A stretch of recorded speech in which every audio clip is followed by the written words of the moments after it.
Yes, sir. Wait, by the way, Ty, happy Haitian Flag Day, my man. Happy Haitian Flag Day. It's Flag Day. It's Flag Day. Game Happy Haitian 7. Heritage Month. Yes, Haitian Heritage Month, Haitian Flag Day. Did your grandmother make any macaroni? My grandma did. He did. That means the itis will be good. the itis will be had. I know. Mom's cooking right now too, so I was like, all right, if your mom's making some macaroni, then I know like my mom's doing the right thing by making some mac and cheese on this day. Yeah. On my plate, it was actually mixed in with the rice. I was just eating all grains. It was crazy. I don't know how much rice my mom's gonna make. More than likely, she's gonna make black rice. Black rice Gonna is hit. the best rice, honestly. Black rice is the best rice, you know. But with that said, guys, we'll talk more about Haitian cuisine and Flag Day because the broadcast about to start in 30.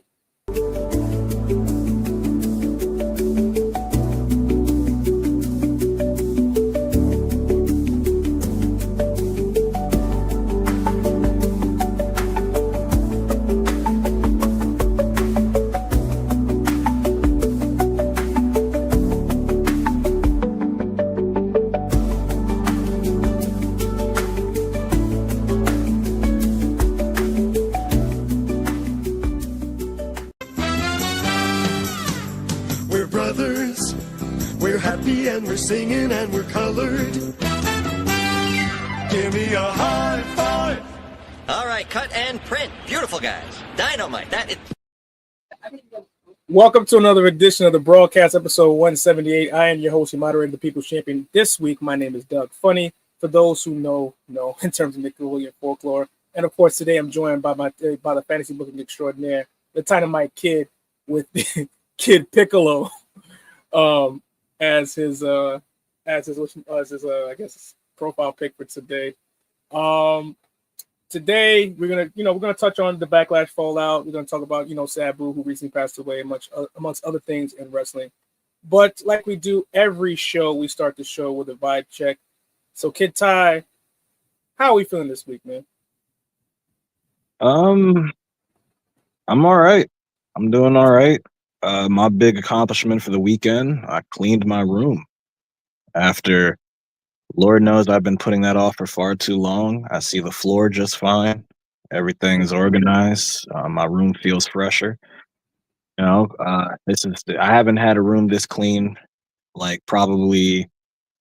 I haven't like the way that I organize the room. I'm not gonna lie, I went overboard organizing in my room. Like normally, you could clean your room, and you're okay with certain things being where they are. I did a bit of a redecorating here, so I haven't had a room. I haven't had a room this clean since like my freshman year of college when I first moved in. Like everything is.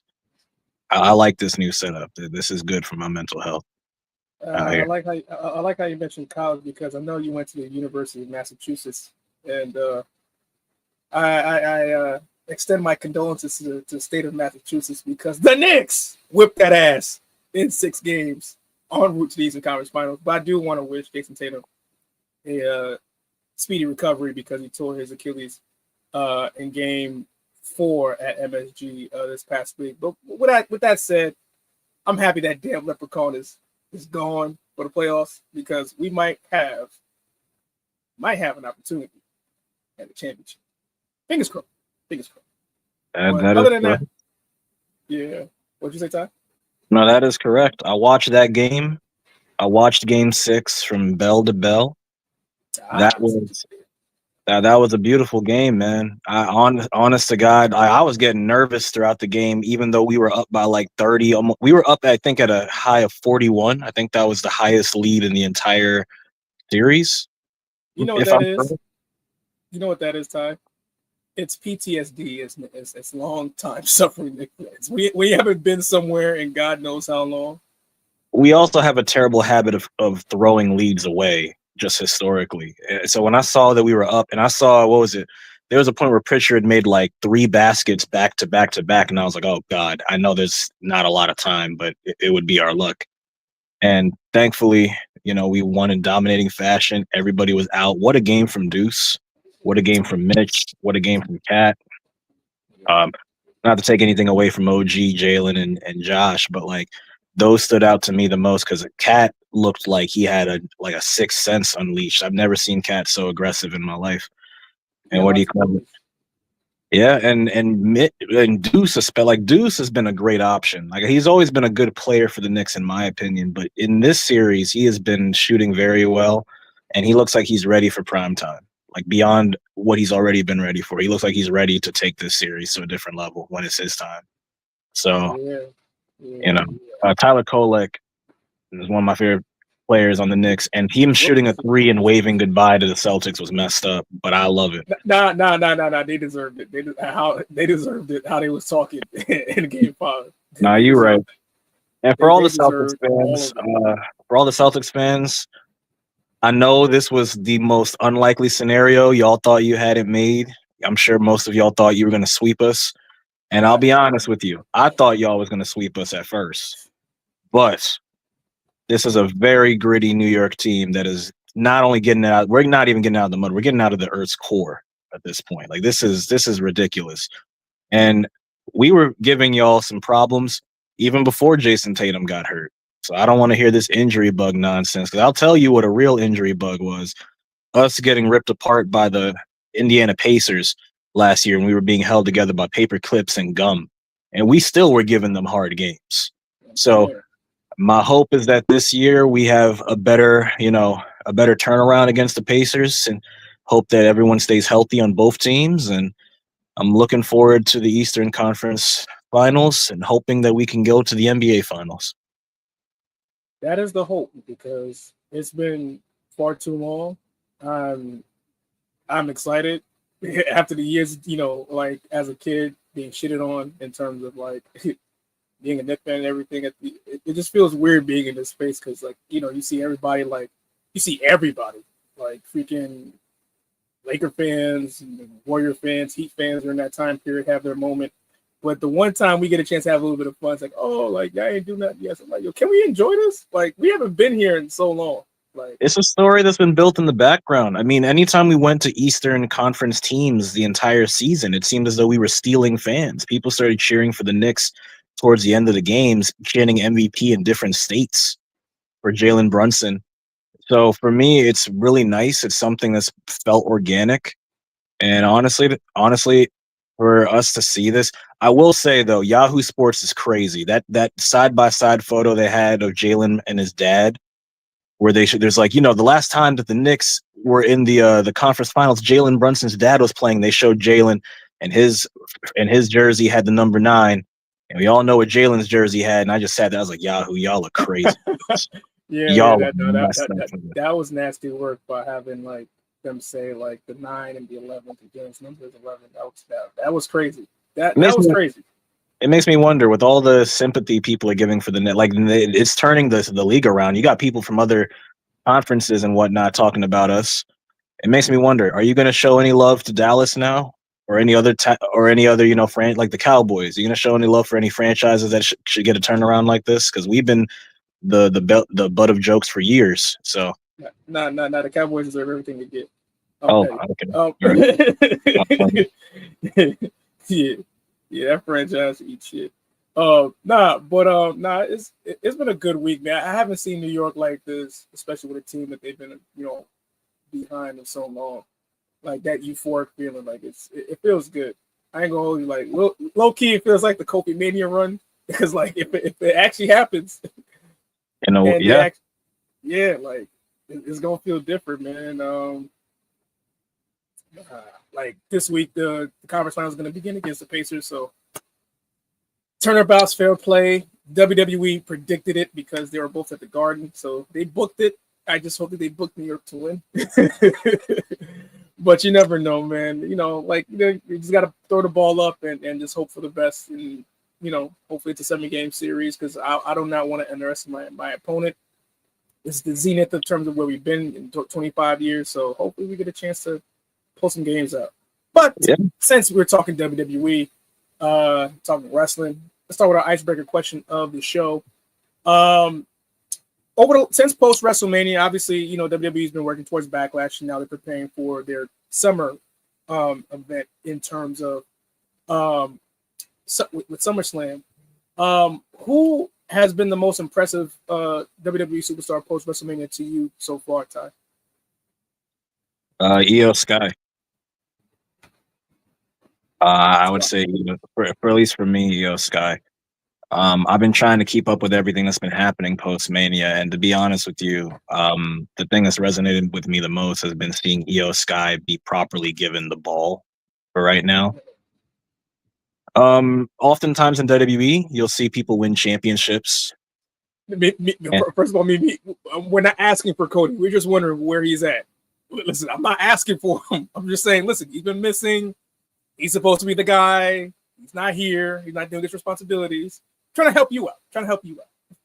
No, actually, Cody not being on TV is kind of refreshing after 3.5 years of having his narrative pushed for us. So, yeah, exactly. But yeah, I'll say Io Sky. It's nice to see somebody be given a championship and being given the opportunity to run with it and actually be in a prime position. It looks like Rhea's being moved out of there a little bit. It's because, you know, when you have the same people on top, it's not so much that you hate the cast, but you also would like to see the rest of the cast. And that's been a talking point we've had for a while. So, not to say that Io hasn't been part of that cast, but there was a pecking order, and it seemed as though Io wasn't allowed to really move any higher. So, yeah, I'm happy to see Io in the position she's in. I'm happy to see that her little mannerisms starting to get over on social media. He's been doing this taunt for a while, but now everyone's getting behind it. It's nice to see people that deserve it get that love. I saw a baseball player do it recently. And by the way, Mimi, happy Haitian Independence Day to you too. Shout out to Black Wrestling Podcast. Happy Haitian Independence Day to our Haitian sister over there at the Black Wrestling Podcast.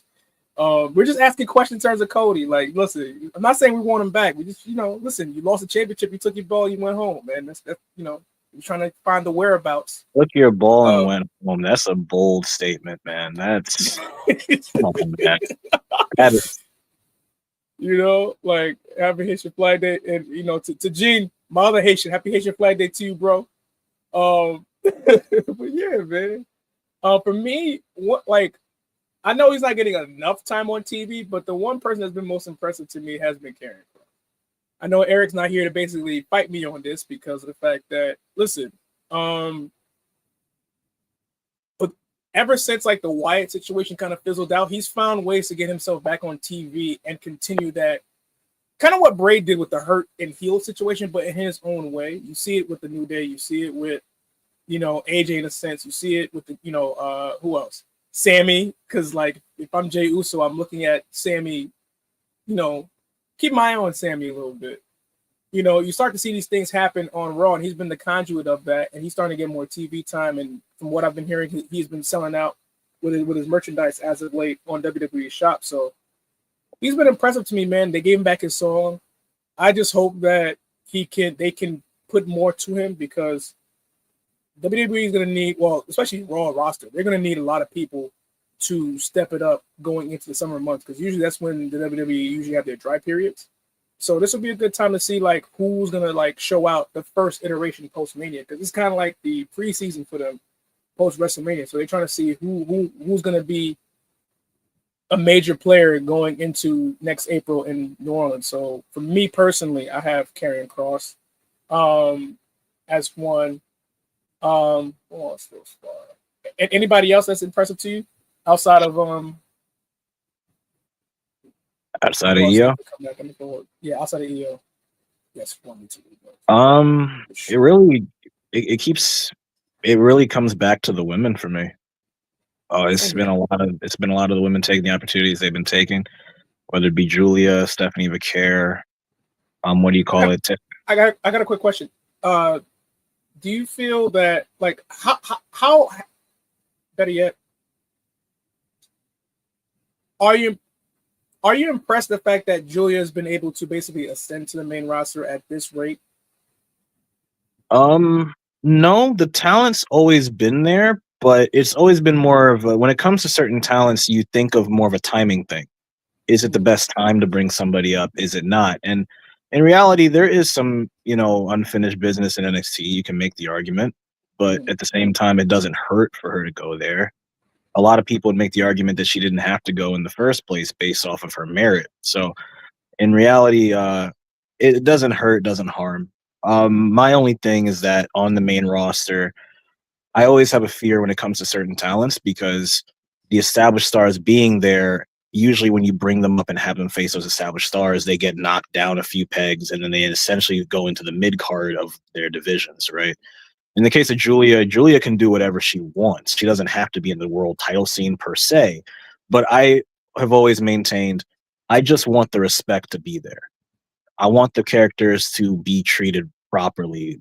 All the shit that they've earned in NXT should be, accounted for on the main roster. It doesn't necessarily mean they have to be shot to the top, but they should have a leg to stand on. In the case of Julia could be a perfect person to take the U.S. title away from a what do you call it, Zelina Vega down the road. She could also be a perfect person to go after a world championship down the road as well, because you can't tell me that Tiffany Stratton versus Julia won't be an interesting sight to see at some point down the road. But considering who else is at the top as well, maybe that'll be put on delay for a while. You never know. But as long as the respect is there, that's really all that matters for me. Quick, another question on top of that. Do you feel like who do you feel have the advantage in terms of like the biggest potential on the main roster? Do you feel like it's more so the women or the men? The women or the men? I'd say the women. Yeah, good answer. Yeah, because I was going to go on that route too. I think in terms of sheer numbers, there are too many men on the roster for most of them to reach their potential with the way they're doing storylines right now. There's a higher chance for the women, just in my opinion, almost objectively. But it really comes down to filling out those other divisions and finding those spots for them. That shouldn't be as hard as they've made it the past couple of years between the secondary titles introduced and the tag team championships. What they really need to do is knuckle up, sit down, and think about what we want to do and what foundations we want to build for those divisions. That way, all the storylines can flow properly, and then all the non-title storylines as well. They need to focus on those as well, because not everything has to be about the championship at every waking moment. So I think the women have a higher upside. I want success for both the men and the women, but I think they have a really, if they were smart, they would try to multiply what NXT has already done with the women, showcase it on a bigger stage on the main roster, and have that be one of the main draws of watching the show. Because all the women have been showing is not only are they on the same level, but if you give them the opportunity, they're going to outperform what the men are currently doing. And then you build up that healthy, not necessarily competition, but you help motivate each other and build each other up so that everything fires on a higher cylinder. So, you know what's crazy? Because it's like, and we've talked about this since probably like 2018, when like that year was pretty much dominated by EO on that roster between EO and Shayna Baszler when they were cooking on NXT. And we kind of envisioned an idea like a world where like the women, because of their talent, would kind of outshine or be more of an addition to the main roster if they ever got that together. And the vision is somewhat slowly coming together. And I like it I love it for the women, because it's like we've been asking for this a balance between the men and the women for so long, and obviously they've made strides. Now that we're here, there's also rumors of another evolution coming up soon. I'm not sure when they're going to basically do it, but the fact that they're talking about it, which I know someone's listening, because we talked about this like months ago in terms of like how would it feel or how would it look like if they did another all women's pay-per-view. And now with everything coming up, like the realization is here. And I think for the women, it's a huge time for them to be in this position in every division or every part of the card, whether it's the top of the card, if you're a main event, if you're a main event, if you're in the mid card, if you're in the tag team, or even the lower of the card in terms of if you're a woman in that division. I think they finally have the pieces. I just, like you said earlier, I just hope that, they have to knuckle up and kind of figure out the structure and organization in terms of how they execute it. Well, and you know, leave it alone. in terms of 2018, I hated that year for a number of different reasons. The women were I not, know. but the women were casualties of some of those events because while Evolution was a fun event to see, these damn battle royals. There were 6 battle royals in 2018 that meant We didn't nothing, need, we didn't need any of that. and one of them was at Evolution. I believe Nia Jax won it, and it didn't really result in much for her. I know that. Well, I've heard rumors that they're going to do another one this year. I really hope that they make it mean something for the women to actually like maybe the winner gets a championship opportunity for their respective belt. That would be nice. As far as another Evolution event, of course, I need for these matchups to be. It's going to be a celebration of all women, but I need some of these matchups to be very dynamic. Like I need them to up the ante from the previous Evolution because, like you said, they do have the pieces. Now, granted, they lost a number of them with these releases in the past 6 months, but they still have a deep enough division to where that show should be spectacular. I hope some of those pieces are re-added because some of them should have never been thrown away in the first place. But they should be able to outperform the previous Evolution if done well.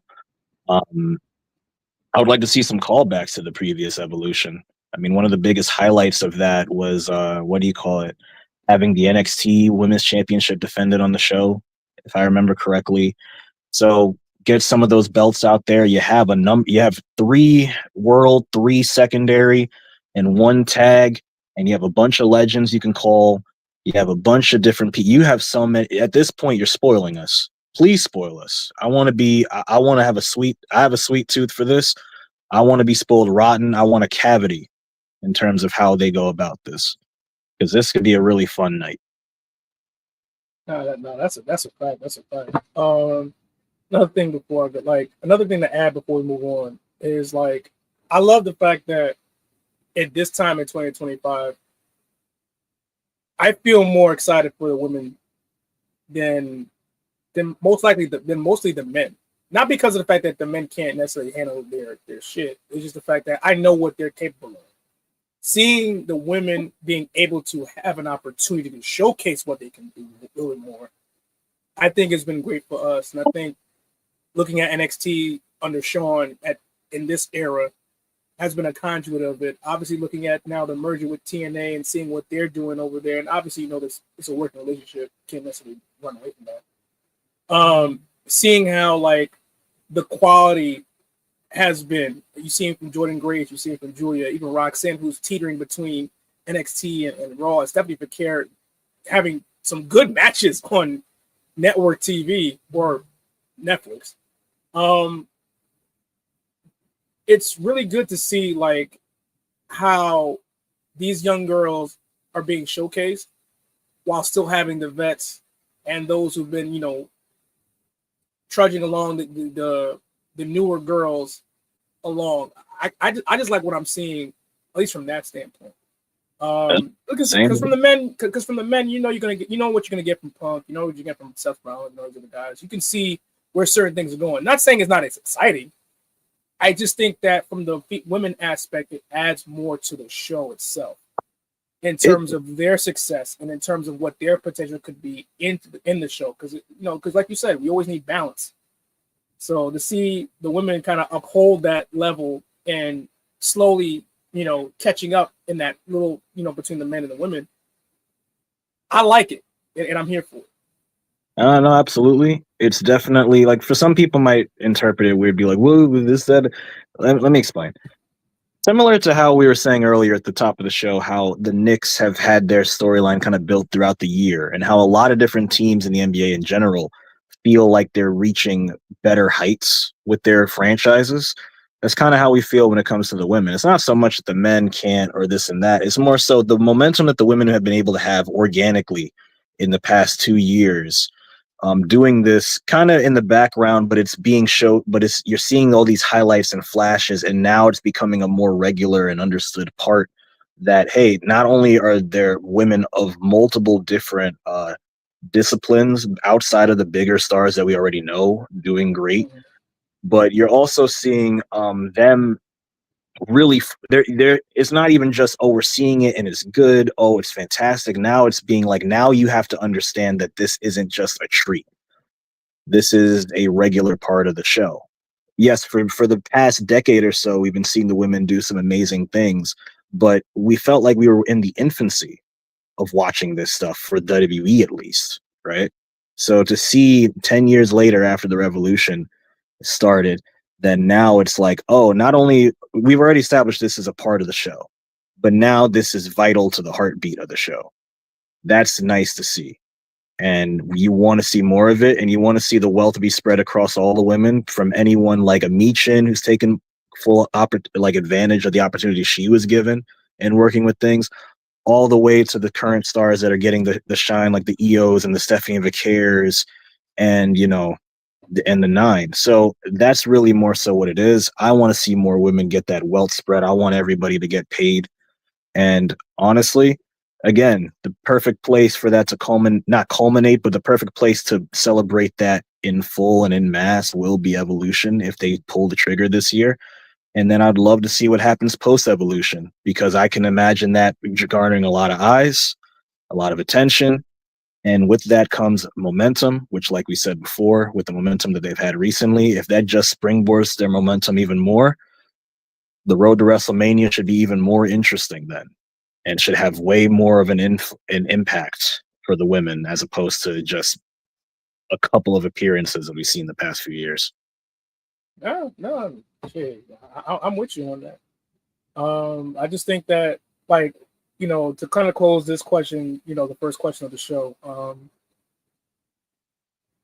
I just think progressively, because the rhetoric online is this, that they don't do this, they don't do that, but when they're actually doing something that's benefiting, sure, because oh no, they're not pushing black, no, like, sure, we understand what's not being presented or in terms of representation and whatnot, but when you see that they're actually trying in terms of helping the women as a whole and how much they pushed for it as well, the women themselves pushed for more opportunities to be more, presentable and have more airtime to showcase what they can do. That helps a company's morale significantly, because it doesn't just look like a regular boys club anymore. Like, it's not, wrestling promotion is not like how it used to be back in the 60s and the 70s and much of the 80s, when you had Vince or Gagne or Jim Crockett, whomever was running these promotions back in the day. There are more women doing this now than ever. Like, you can't shut Pandora's box. Much like how the WNBA is starting to grow, and people are enjoying that game almost more so than the NBA up until this year's playoffs. But still, you see what their talent has been showcasing and garnering interest from people to be really invested in terms of what they're doing. And again, like, this has been a good time in wrestling for them. So, like, shouts out to the women in wrestling right now, especially in WWE, and in terms of what they've been doing. But we can just pack up this conversation and just go to the next topic of the show. Good shit, Ty. It wasn't on last week because obviously WWE BackLash took place last week. We did the predictions show with we had members of the shop business. Shout out to Mike, shout out to Matt. Stan was streaming at the time. Shout out to Dre, who came on last week as we kind of broke it down last week in terms of WWE BackLash and the match that took place. Was there anything that stuck out to you from last Sunday's pay-per-view event or PLE? Honestly, Dominic and Penta was enjoyable. I had fun watching that match. In terms of the entire event, I mean, it was pretty standard, par for the course. I will say, in terms of the main event,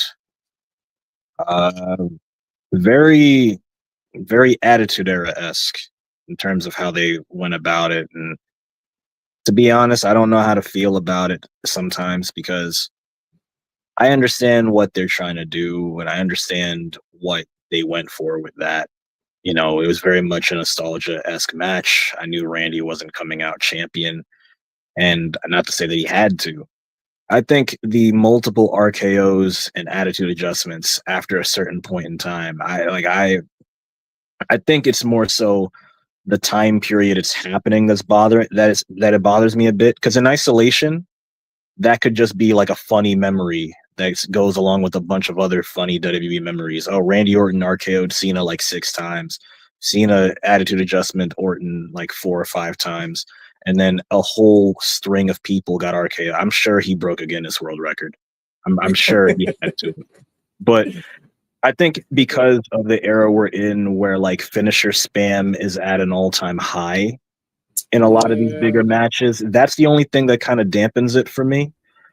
But otherwise, I mean, Backlash, the Fatal 4-Way for the U.S. Championship. That was my favorite match. That was one of my favorite matches.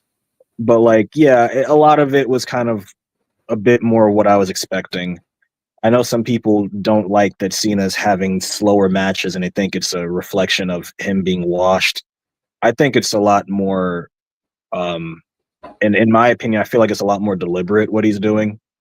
Oh, no, because he's taking a lot of measures to really get you to not like him. And I don't understand why people have such a hard time. It's because I think people have their own preconceived idea. Preconceived idea in terms of like what's going on, and they want their own like twist in terms of how they want to book Cena instead of allowing Cena to kind of just drive his point home.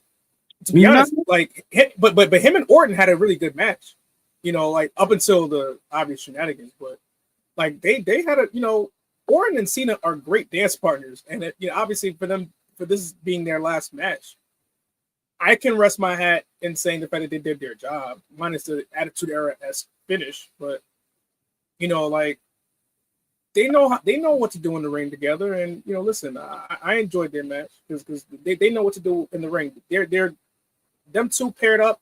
They're two good dance partners. This is the best match they've had in a good while, and I'm talking about in the past decade or so. But I will say, in the case of the fans, I think.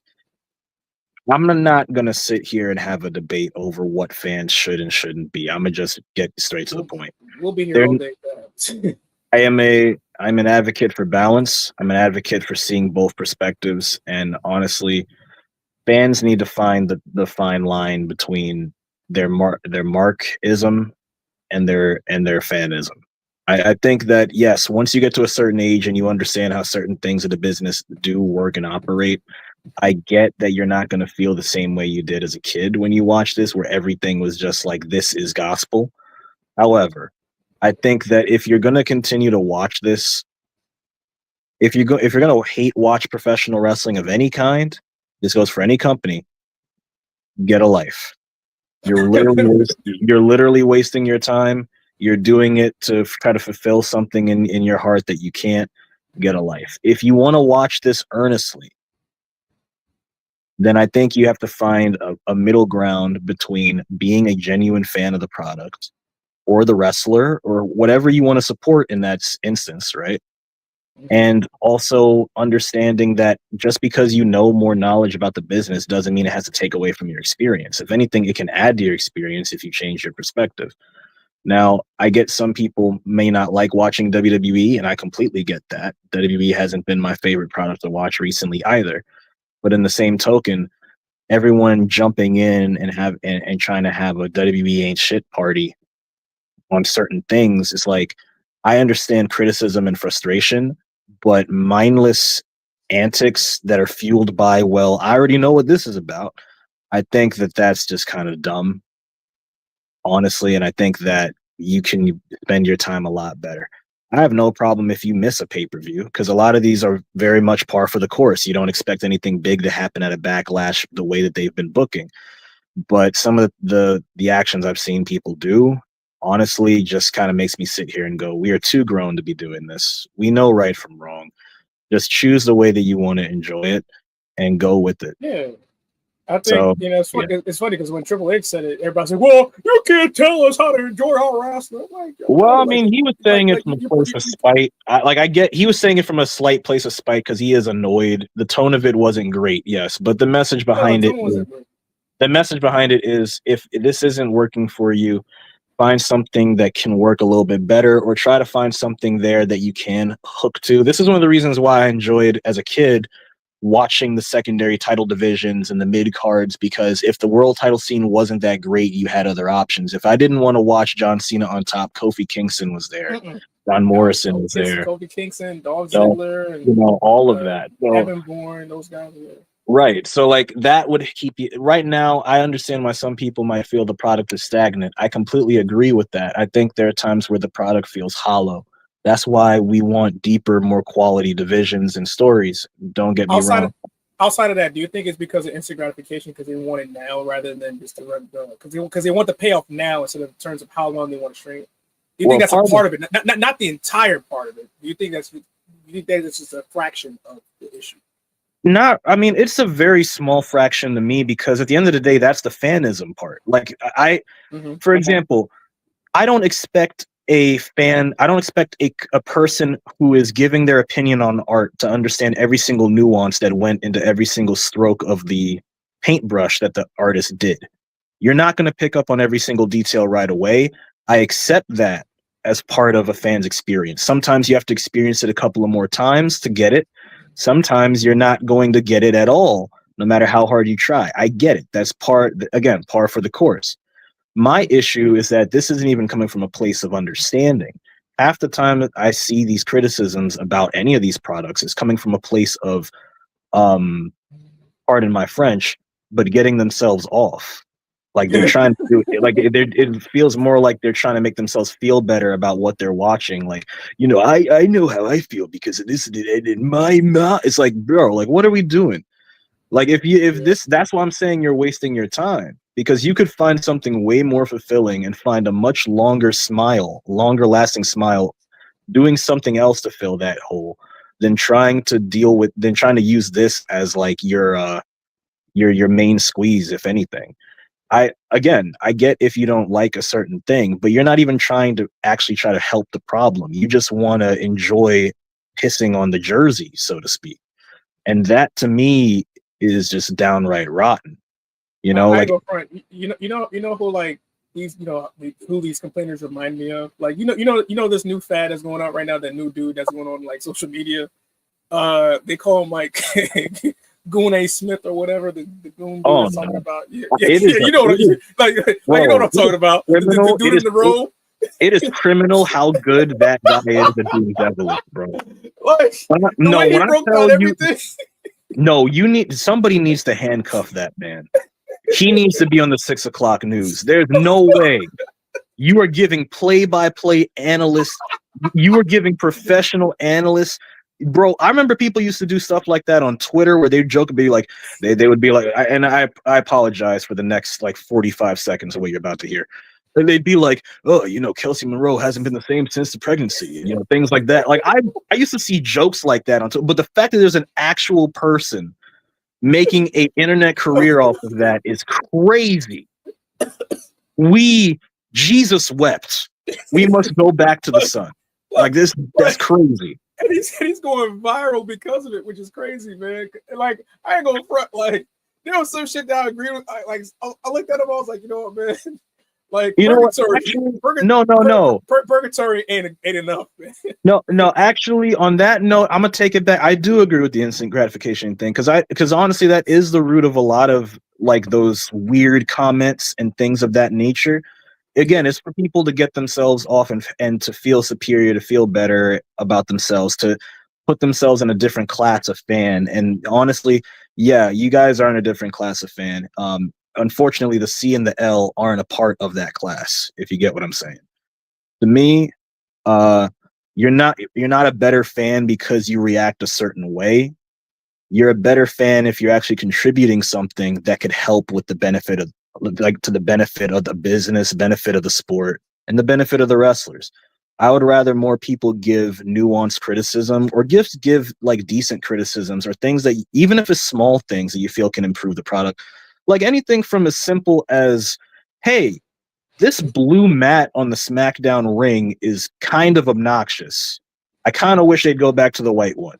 I could deal with that versus the person that's diving into all of the like mindless negativity that happens in the business between the tribalism, between just the I'm better than you, the rock noise sounding like insults and kindergarten child's play that I'm seeing right now. It's me, Mark Lloyd. Mark Lloyd. Now shut up. John Nord. Moving on. Yeah.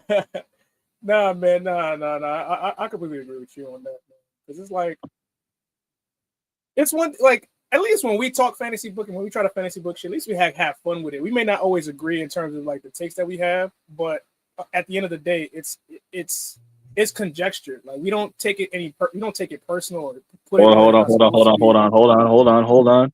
Wait a minute. Yeah. Yeah, what's going on? What's good, baby boy? What's good? Sorry, I'm so late. 40 minutes into this. Yeah. This man pressed triangle. He's doing a run-in on this podcast. He's over here trying to cost us a championship. Look at this. Yeah. I listen. Long story. What's going on, guys? How y'all doing? Did you bury some leprechauns this past Friday? Because I know I did. Oh, we will. Well, that's a different podcast. We'll talk about Wait, what the hell? Why did your voice get magnified when you said we will? You turned to Morgan Freeman. What in the hell just happened there? Eric been in the South too long. Nah, I listen, we'll talk about that on a different podcast. Along with what was supposed to be, dog days of baseball, but I understand. Pete is a married man, and he has to tend to him and his wife, and I ain't mad at it. Yeah, he said something. Marital duties. Yeah, I like that. Which means when they say marital stuff, he's trying for a child. He got the ring. No. It ain't nothing like that. Hey man, okay. Hey Pete, hey, get your Gunther on, Pete. No, it's nothing of that nature. I don't want to know if it is, but anyway, how you been, bro? Doing well. As we're recording this right now, I'm sitting in front of my child I just got. What's good, Solo? He right now he's just looking at me like, why are you on the floor talking to the computer? I would bring him out, but if I bring him out, it's gonna be too much. Yeah, it's gonna be too much. Listen, I had a pit before, bro. My guy, they are strong as hell. What's good, Dre? I wish I could have got to know Hero a lot better. I was too young. Hero was a great retriever, man. I ain't gonna hold you, man. He was a great retriever, and then like your aunt got that terrible white little dog, couldn't shut the hell up, so she had to sell it. No colorism. Nah, no colorism, but almost makes me remind me of the skit between Kevin on stage and my guy Tony Baker when they were talking about how you know when a dog is black or white. Oh no. When he said a German Shepherd's a white dog, I just lost it. And well, I know what I'm doing after the podcast. All right, so what am I jumping into? No. What's good, Devin? We were just spitballing about whatchamacallit, Backlash and everything after. But since you did come in, we're definitely going to talk about how would you book WWE heading into the summer? Obviously, we're in the month of May right now. WWE is in fever pitch as we get to SummerSlam.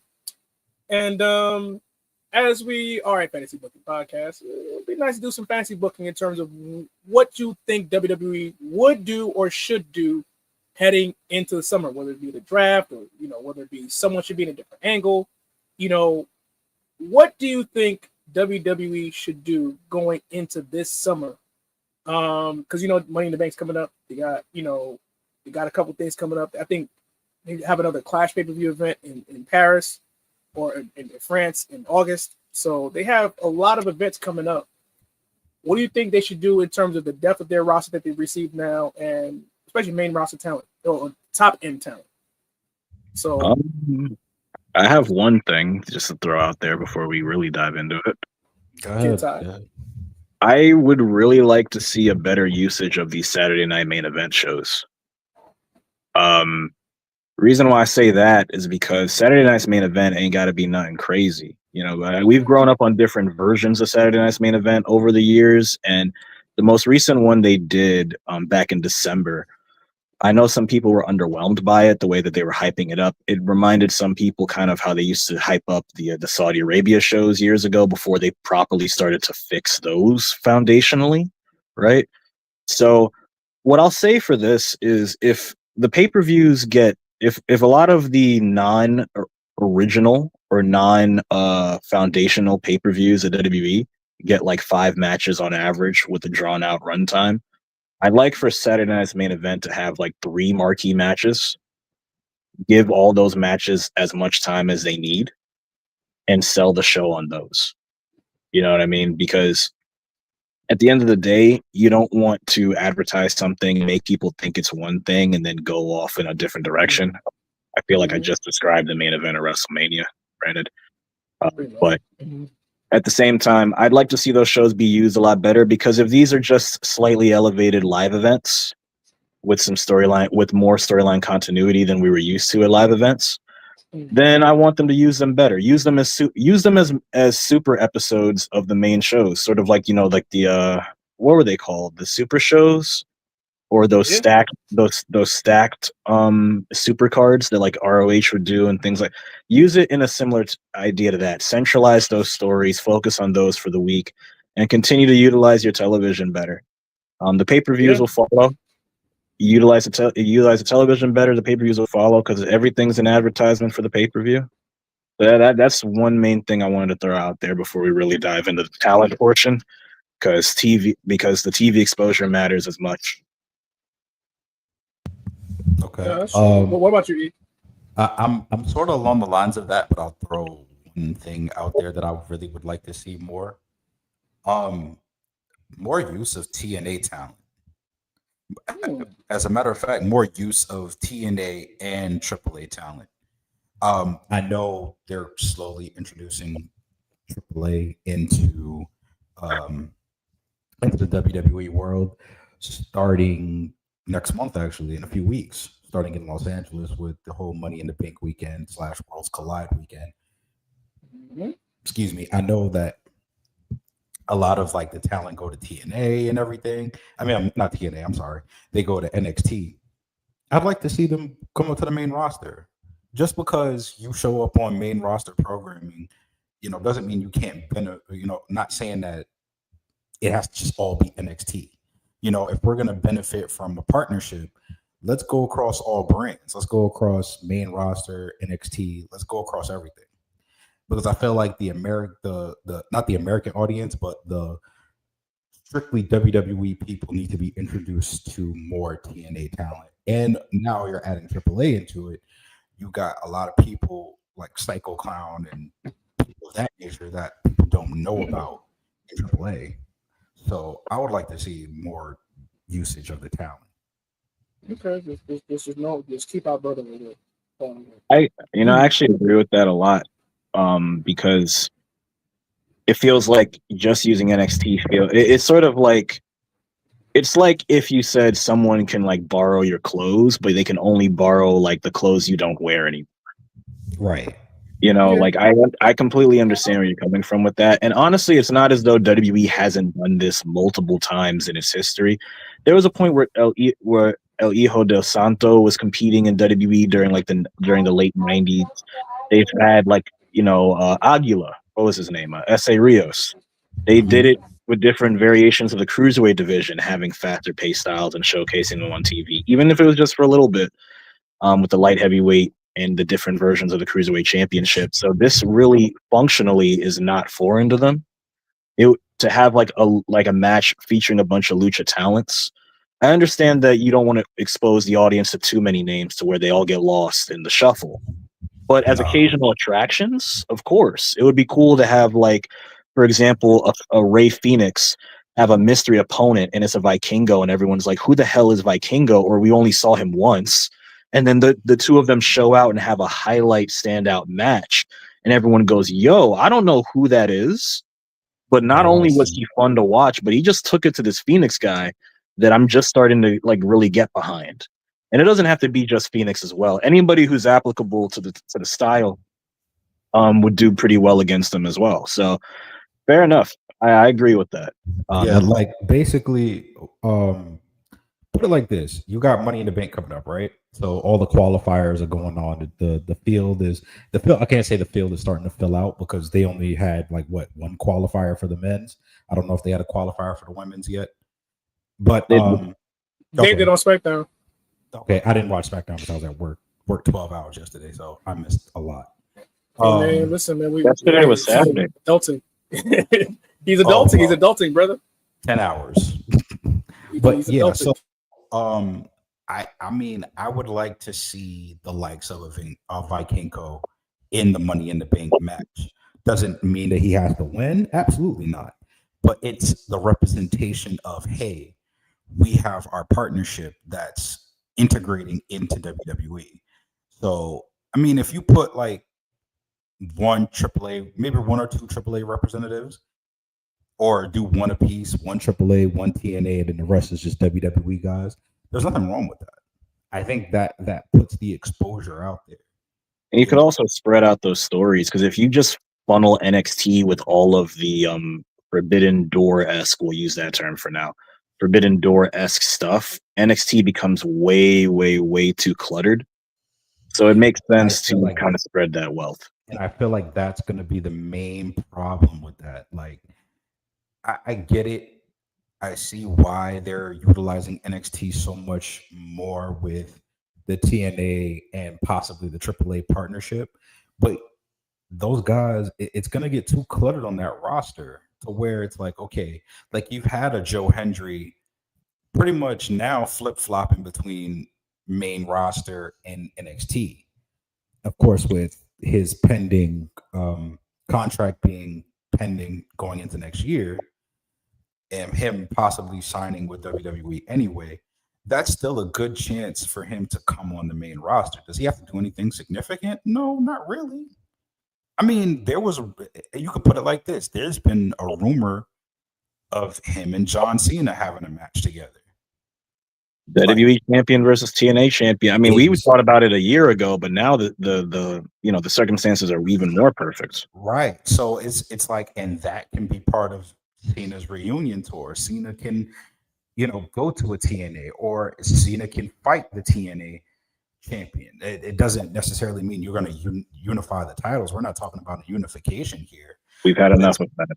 Yeah, we had enough of that. We don't want no more of that. But it's more so it shows that, okay, this is an equal partnership. And I think that's where I'm at with that. Now, as far as the talent goes, to continue this question, you could go to obvious people. You could go CM Punk. You can go Roman Reigns, because Roman Reigns has been off TV. You could even go Cody Rhodes, because Cody Rhodes has been off TV. So I think 1, 2, 3, Cody gets a rematch for the championship. I think they're heading towards that, but I think people are going to get what they thought they were going to get at WrestleMania. I think that's where that's at right now. Like SummerSlam is probably going to be the Cody Cena rematch, but you'll see, excuse me, you'll see exactly what you wanted at WrestleMania. I think you get The Rock. I think eventually you get a forced Cody. I think Cody's hand gets forced. He really does become Homelander starting in August, where it's like, I didn't do this. You did this. Almost. You wanted me to be this way. You asked me to turn to this dark side. No, sir. Take his retire. No, sir. No, sir. No, sir. Let Mark retire in peace. No, sir. I was gonna say something, but I'm gonna be continue. So Cody's an obvious answer. But wait, we're talking. Let's see what he said. What did he say? He said, no. take it. Oh, hell no. Exactly. What? Keep it moving. Keep it moving. Keep it moving. Keep it moving. Come on, you got As far as other underutilized talent, I'm gonna lean more towards the women. This has I'd been a like theme to on the see, show so far. yeah. I'd like to see. I don't know what this partnership of Alexa Bliss and Charlotte is about. I'm really not interested in it. What's good, Dallas? What's I'm good? not gonna lie to you. I'm not really interested in it. I think this is where I'd want to see more of the TNA, AAA, WWE rule come into play. You know, honestly, that Alexa Bliss Charlotte partnership could be interesting, considering it's like the older guard watching the rest of the division try to take over. I mean, that could lead to I'm with Ty on that. I'm with that, Ty. there's a simple basis there that works, especially when you consider like 10 years ago, these two were like the two top heels of their respective rosters with Alexa Bliss and Charlotte, as well as, you know, they could also go for the tag team championships as well and kind of just like say we're taking all the gold on a power. This could be the female version of the two-man power trip. I was just about to say that. I don't want them to take all the ice. I don't want them to take all the ice. However, it would be interesting to see them try and fail and have to reevaluate themselves, because that's part of Charlotte's current arc. And Alexa Bliss being gone for a while kind of works with that too. Honestly, I'm just glad that they didn't do the obvious with Alexa Bliss, because the obvious thing is to put her in the Wyatt Six. Of course, Bo Dallas is hurt currently right now, which is why we haven't seen them on TV. I don't care. I'm glad they didn't. I got love for Bo. No, let me clarify. We care about him being healthy and in a right mindset, physically and mentally. What I'm saying is, him being injured should not halt everybody else. It's not as though they can't do their own thing. I agree with you. I understood when you said you don't care. I completely understood that. I know you had to. I'm not going to say mansplain. I'm going to come up with a new. And I have to keep giving disclaimers because people are looking for gotchas every pods. Pretty much. pretty much. You had to podsclaim. Nigga, we're explaining, man. I'm not putting a gender name on it. That is the worst verb I've heard all day. That is podsclaim sounds like something you do to like corn. That doesn't sound like. But that's what you had to do in order to, you know, pretty much clear yourself of. I did no such thing. I my did. God. But here's the thing. If you must know, Dallas, this we're doing good on the show, Dallas. Thank you for asking. So I mean, I get where you're coming from with the whole 2-woman power trip sort of thing, but I'm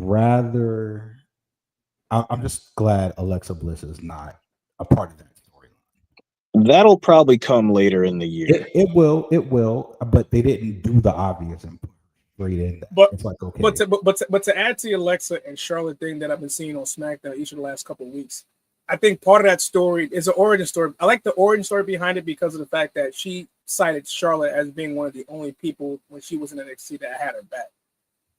And I like the fact that they are calling back to that, and it's giving Charlotte depth. Because the issue was every time, like when we talk about Charlotte and where she stands in terms of, you know, her place on the roster or the main roster, is more so about we always equate with her with championships. We don't know who Charlotte is without it. I think it's the first time without a title that they're giving Charlotte an opportunity to basically figure out who she is without the title.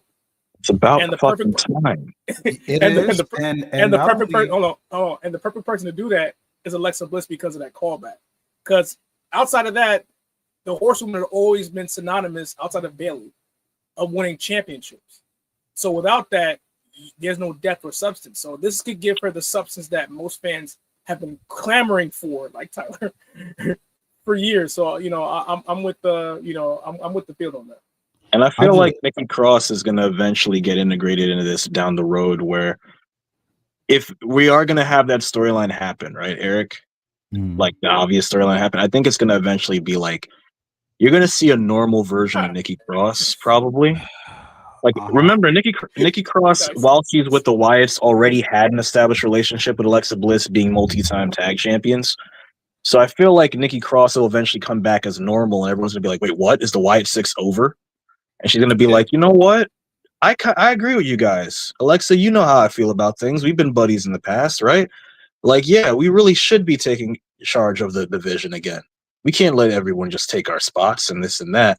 And then slowly over time, you see like maybe Nikki has like tics, or like she has like these moments where she kind of reverts back to the sixth version of herself, or it starts off as her acting crazy, and everyone's like, "Well, you know, Nikki's always crazy."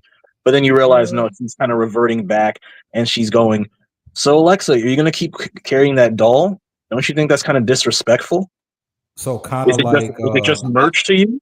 You know, like, is it just merch to you? Kind of like how Bray Wyatt was, you know, outside of the Fiend, you know, he was a different person. Yeah, very much the Jekyll Hyde type of mentality that we saw with the Fiend, but you using it with Nikki first because you're setting up three stories. She's being a part of the main story with the women trying to take the older guard taking the division back.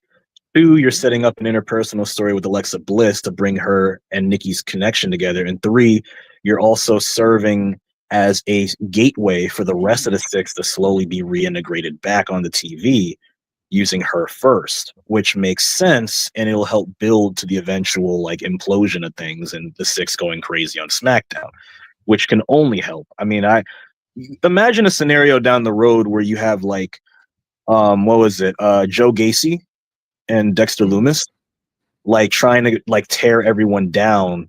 And with the current storyline happening with Jacob Fatu and Solo Sikoa, imagine those two have to like, they're getting attacked by the 6, and the 6 are just being indiscriminate with it, right? They're going after whoever, and Solo and Jacob have to work together to stand a chance despite their differences. Now you're getting a scenario where you get Dexter Lumis and Joe Gacy versus what? Jacob Fatu and Solo Sikoa, who we haven't seen them team up that much as just a duo, going up against the 6. That would be reminiscent of like, that would be a wild tag match. Let's get that out the way. I think that would be, and that also helps the tag division as well, and that brings new life. Y'all are cooking. That's just one scenario of 100 that could happen in that same spree of destruction. You know, I'm just like, those are things brought up. You brought up the Joe Hendry John Cena thing earlier. That storyline is a redemption arc for Joe. Because imagine Joe's going into the match with Cena, and Cena is notorious for ripping people apart on the microphone in the past decade, right? So imagine Cena's going, you think that belt means anything? This second-rate championship of a second-rate company who tried to be like us and got thrown away. You're not like us. I mean, that's a reference. And then Casey Navarro to come out and do the song. That was funny. And then you think, and what's this turnaround? He does the turnaround in the match with the "You Can't See Me" taunt, and he's sitting here like, you think you got a chance? You could barely beat Orton. I just beat Orton last month. You know, like, you know, there's so much that could work there, and then the whole match is just Joe proving why he's quality, right? That's the meme. And also why TNA is a company that you should look out for. And if anything, if you want to do slow integrations and get the TNA roster, but not just that, but like, you're doing the slow integration of like, you know, the Nikki Cross thing, bringing the 6 back. Now you're doing the slow integration of TNA being on the main roster, using Joe, obviously the top representative at the forefront, and having Joe go toe to toe with Cena. And obviously Joe wouldn't win the actual match, but he would get the moral and, you know, the court of public opinion victory of like, I could have beat you. So I like that idea. The good old Eric euphemism where it's like you win from losing. So what I like about that is this: Cena's whole thing with his heel run is, I'm not here to please the crowd. So, and who does it better than Joe? Right. Who does it better than Joe Hendry right now? So now it's like he comes out there in the middle of a Cena promo, and Cena's like, Cena can say all the things like, hey, you're a second-rate champion, but let me give you some advice, kid, because I've been doing this for 25 years. Not even just that. Him saying, I know you look up to me. You look up to me and they say don't meet your heroes, but I'm glad you ran to me because I'm going to save you from pandering to them. You know that. Yeah, basically. Essentially that's that. No, I'm like, sorry. hey, Listen, let me give you some. Let me give you some advice, kid. Don't cater to them. I catered to them for 25 years, and I got nothing in return. You've been catering to them for over 3 years, and it's been working out for you. But the first chance they get, they'll turn their back on you. They thought I was invisible. With you, right. After I'm done with you, you'll be unrecognizable. You know, these kind of like, I'm just saying, there's a hey, where's the mole at? I know you're listening. Hey, honestly, every time we book something, you know, we end up taking that could be, if you don't want to make that a Money in the Bank match, I wouldn't say SummerSlam, but I would whatever afterwards. No, SummerSlam was Cody. SummerSlam is the Cody rematch. Saturday night main event. If they have one at that point. They will. I think you could do it then, but it depends on if Cena is booked for that. I know they're doing the R-Truth thing. That's gonna be R-Truth. That's gonna be again is something that I love it because it's a non-title matchup. Let's put that out there. But if R-Truth wins, does R-Truth get a match at SummerSlam? I think so. The funny part about it is the Joe Hendry thing following after the R-Truth thing, just Cena running into people that were inspired by him in different ways. Obviously, his Truth is more like delusional with his, but Joe is more, genuine with his. That's a lot of good momentum right there. If they do it anytime. I feel like Cena has to do that. Cena has to tie up loose ends in his past and kind of in his future. So I just want him against Tanahashi before they both. That's not gonna happen. That's all I want. I'm not gonna get it, but it's a wish. It's a wish. If there's a match that you can do for Money in the Bank for Jonathan Cenaton, I think I'd do the Joe Hendry match at Money in the Bank. Where is Money in the Bank being held this year? Los Angeles. Okay, cool. Here's what I think. Assuming they don't go to Chicago for another big event this year, do it against Punk. That's what everybody wants. That's what everybody wants, and that's been the rumor. But I don't know. Punk kind of hinted at it, but then again, he's still active with Seth right now. But here's the caveat. Here's the caveat, though. Here's the caveat. Remember, in the original Money in the Bank match, people forget this. Punk did not win clean. He did. He did not. There was interference in the matchup. If you have and considering where Cena's momentum has been recently, if you have a scenario where this new dangerous alliance manages to interfere in that match, the idea of Cena stealing the championship from Punk again, like from Punk here, Punk getting laid out with the belt or whatever may happen, and Punk realizing that he's been robbed, similar to how he robbed WWE all those years ago, and you see James, and the icing on the cake, Cena jumps the barricade and kisses Punk goodbye, going, "You're never going to get this belt because I'm retiring with it." Just like Punk left with it. Yeah, you can't tell me. Sometimes the obvious answer isn't the worst answer. And as a person who's been criticizing WWE for doing a lot of like safe stuff, this is the best safe option you could ever possibly have on the plate here. Because everything that Cena's been doing on this reunion tour has been callbacks. Everything. Which is why I have a feeling like if they ever do this match, part of me wishes the fact that retirement. I said reunion, retirement. No. And the fact that it's happening in LA, which is essentially Cena's second home, whether it be through his Hollywood career or where he went over to California to start his wrestling career. I'm just saying, it fits. The only thing that's not a callback in this, the only two people that's not there, because they're both one's retired, one is never competing again in WWE, are the obvious Batista and Brock Lesnar, because that would just be that OVW class that he just. We don't need it. We don't need it. We don't need it. That's all enough. We don't need it, and we don't need Adam Copeland either. Hold on.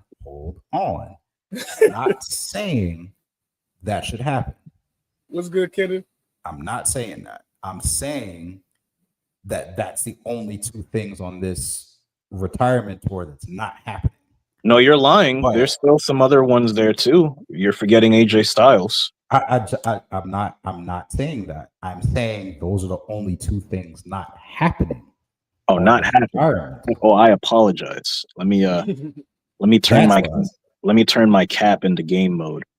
That's what I said. Now, of course there should be an AJ Styles match. Of course there should be a CM Punk match. That's tying up loose ends. Yes, there should be there. And then once all the loose ends are tied up, this is where Cena becomes a pro, and Cena puts over somebody new, which comes into play. What has and I'm about to reel y'all in right now. What's been this untitled faction's whole, I guess, mission? Saving with the company. Exactly.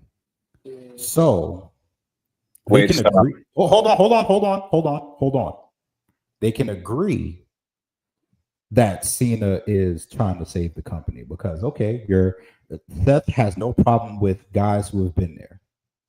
He has a problem with guys like Punk. He has a problem with guys that have just been coasting. Yeah, he can have a problem with Cena. Yo, this part-time stuff, man. Nah, we gotta stop that. But who says that Seth has to go off the title? No, it could be Braun. No. Hold on. Go. You got it. So I'm not saying Seth doesn't get a shot at it because that's also tying up a loose end. Remember, Seth, Brock, and Cena were involved in possibly one of the greatest triple threats in the past decade. I was just watching that match today. Seth can get a one-on-one shot, and of course, him and Cena also have history from SummerSlam. You can't see me. And then remember, Seth broke his nose. You can't see me. I remember that. That's why I said that. Fuck you. I know.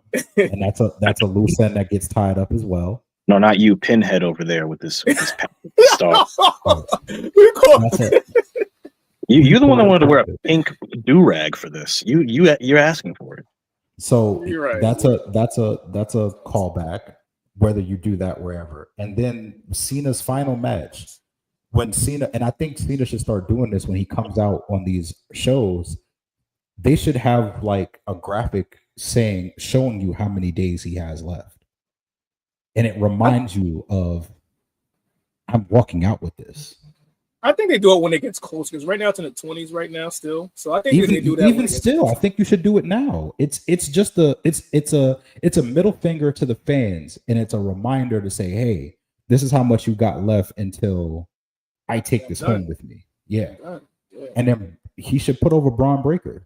I think Braun Breaker should be the one to take it off of Cena. And that kind of divides Heyman, Seth, and Braun, because we know this alliance is not going to last long. I'm actually going to argue against this only for a reason, because if that's the case, we end up with another scenario of 2 world titles on Raw, and I kind of don't want that to happen because Cena himself can go wherever he wants. However, if Braun takes the belt off of Cena, then we're going to have Jey Uso or whoever's world heavyweight champion. So what I think. So I will counter your idea with this, right? Okay. Some people want this Cody Rhodes heel turn. Let's put it in perspective. What if we see at SummerSlam Cena versus Cody, but we get, because they love the dramas and the virals and the monies, we get a double turn. So what if we get a double turn where not exact, or maybe a half turn? I'll call it a half turn in the sense where Cody realizing that, and this is how you integrate The Rock back in, by the way. Cody realizes that Cena was right. And stop pandering to the fans. No, it's not even just like everything that Cena said was right. And while he understands, because remember, one of Cody's biggest character flaws is that he's hard-headed, right? So Cody coming to the conclusion that Cena was right is big character growth for him on a more subtle level, right? He think he agrees with Cena. He challenges Cena to a rematch, and Cena goes, "Listen, I don't got anything for you." Cody says, "Listen, if you give me this match, I lose, I will never, ever contend for any world title ever again." A callback to him in AEW, right? He basically says, "I'm never going to do this again, right? I'm never going to try to be the guy that you are again. I'll never have the ability to be. You will get exactly what you want. Because for someone like me to do that, no one else will really try to follow in those footsteps like you did again. You'll get exactly what you want. You'll get to really ruin this." And Cena goes, "You know what? Fine. I'll do it." They have the match. And Cena and Cody cheats to win this time. Cody cheats to win, and Cena's in shock that Cody actually went that low to win. And Cody wins the championship, has the title raised. Cena's in disbelief. He's sitting there like, "Wait, there's no way." And Cody goes, You know what, John? You're right. This crowd stuff really is overrated. It's just a shame you won't live to see where I go with your beliefs." Whoa, live. We're committing a murder? Hey, we're not. Hey, I'm saying metaphorically.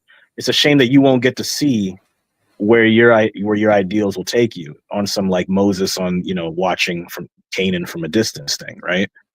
And then right at that moment, The Rock's music hits, and we realize the prophecy's been fulfilled. Cody becomes the corporate champion that Rock was looking for. Yeah, That can happen. I don't need to ask this question because you already answered it. Like Rock at this point, Rock comes out with Cena raising his hand. John is in disbelief. And the funny part about it is I say it's a half turn because now John doesn't turn babyface. John is conflicted because he still is harboring that hate and that spite and everything and that resentment towards the audience. But now someone used his own words against him and he feels even more alone because the side that he picked turned on him.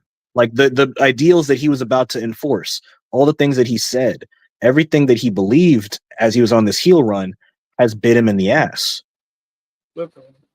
So now you can't go back to the fans because they're not going to accept you after everything you've done. But now you can't even go on the route that you believed in because you've been proven that it can work against you. Now you really don't know what to believe in. Now you have real reason to give up. And that's when you build the redemption arc of Cena going out of the company as a babyface again one last time. So would you? No. Okay, never mind. That was a dumb question. No. Don't put it on the table. Let's see if it's worth eating. No. Because okay. No, I want to see.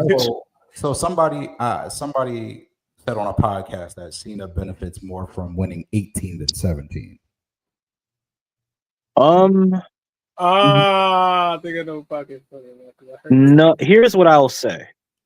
If Cody Rhodes becomes the person who lives long enough to see the villain and he's the champion, I don't think Cena will be the one to unseat him again because we don't have to run that back again. But I do think Cena will play a role in Cody's kingdom falling down. Okay.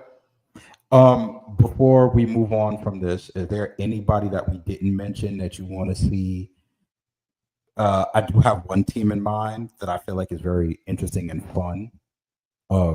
Get that mask off of Chad Gable and give him a title, goddammit. That's a fact. Yeah, yes. Hold on. Are we talking Fraxium? Hold on. No. I'm with you. I'm tired of him being a Starbucks order. El Grande Americano. Hey, yo. He I'm is glad a you Starbucks believe order. that. I was about to say, bro, that is Because I called him a Starbucks order. He is a Starbucks order. El Grande Americano. No, You I can go know, I there, know, right? no. That's when you saved it, because when you said it just like that, I know where you were trying to go, but that's one of those that can teeter, my man. That right there, No. That it wasn't going to teeter that I'm just saying that's up for if you review. let me You know what I'm finish. saying that's up for review. It might not be called a foul, but hey, there's a case. You know what I'm saying? No, Like, there is no foul. I'm tired of him. You I'm gotta tired do a of review. him having a name that sounds like a Starbucks. well, what do you do with a Starbucks order, man? If you call somebody a Starbucks order, that means like, what do you do with Starbucks? You consume Starbucks, don't you? Y'all I'm thinking saying. too deep into it. People like coffee. People like coffee. Y'all thinking too deep into it. But anyway, Deep, Go deep, crazy. yes. I'll say you're thinking too deep into it. Pause. Yes, that's okay. Yes, that's one person. BFAB and Meechin. Yeah, make them Yes. tag champions, please. Yes, make it. Yes, Yes, Please. I like the that team. move. That's the team. I that I'm like talking that about. move. That's a nice Fraxium- move right there. Fraxium, I'm not. I mean, it's growing pains. You have to find your footing on the main roster. It won't take them long. Listen, as long as y'all give me banger matches, man, I don't care what y'all. But see, the thing is that you gotta look. Are we you going to gotta- get Fraxium versus the Machine Guns for the championships later in the year? You it's think? and that's probably I gonna don't happen. mind it. I don't mind it. But see, the thing is that with Fraxium, people who don't watch NXT, you have to sell them Fraxium, and I think that's what they're trying to do right now. Yes. You have to sell them who Fraxium is. Why should I get behind them? Actually, speaking of that, do you think now that we're getting a little bit closer to this, I'm starting to realize we might end up getting like a mid-season trade, or like, let's say the Machine Guns and Phoenix. This is a brand new season. No, like, WrestleMania is a new season. Hear me out here. And the Machine Guns and Phoenix for the entire Alpha Academy. I'm not mad at that. I'm not mad at that. That's a fair trade. Just make sure you include LA Knight in a couple of draft compensations, because he got to go to Raw. No. I mean, LA Knight might be that might be a big blockbuster trade, because if you do LA Knight, the Machine Guns, and what do you call it, Phoenix, and move them over for Alpha Academy and maybe 2 picks. Yeah. You move one team over to the other show, because here's the thing: the Machine Guns and Fraxium. Let's say Fraxium stays long term. Let's assume that they're going to stay long term, because they kind of need each other on the main roster right now. Had they stayed in NXT, it would have been a different story. You could split them and do, but on the main roster, they kind of need each other. You have 2 fast ass teams. DIY in itself could also be considered a fast ass team, but if you move the Machine Guns over to Raw, they can help with that division. You get Machine Guns versus New Day. If you move Phoenix over, Phoenix can prosper singles and or the eventual team of him and Pentagon. So now you get they're going to put that together. Yeah, right. And I feel like that's where you get the AAA representation. Okay, I see what you're doing. I mean, even, and then obviously LA Knight going over there to finally win a world title that isn't being held hostage. What I think could happen. I think LA Knight to Raw should have happened now during Money in the Bank season. It should have happened a year ago. In my opinion. It should have happened a year ago. But hold on. But I'm just saying it works. It works out for him on Raw, because yes, he does get that world title. Even though I think Sami Zayn eventually gets it. I'm saying his chances increase rather than what happened this year. You see what's going on. Although I do have something for y'all. I think it's time I can finally say this. Okay. I said on the podcast some years ago that I think it was a big mistake, in hindsight, to do what they did with Big E and Finn Balor years ago with the Money in the Bank. As I said, that Finn Balor should have won the Money in the Bank coming off of the NXT run, and they should have had Big E go after the Universal Championship, not the WWE title, right? Okay.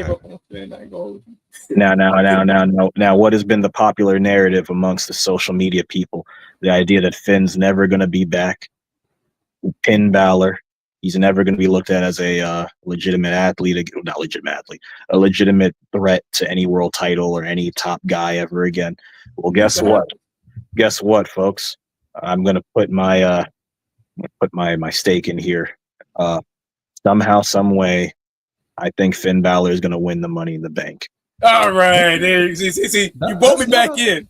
That's not bad. Goddamn. No. But in that briefcase, this is old clothes and a contract or maybe even something new. Hopefully, it's not this white Kanye West thing he's been doing for the past couple of years.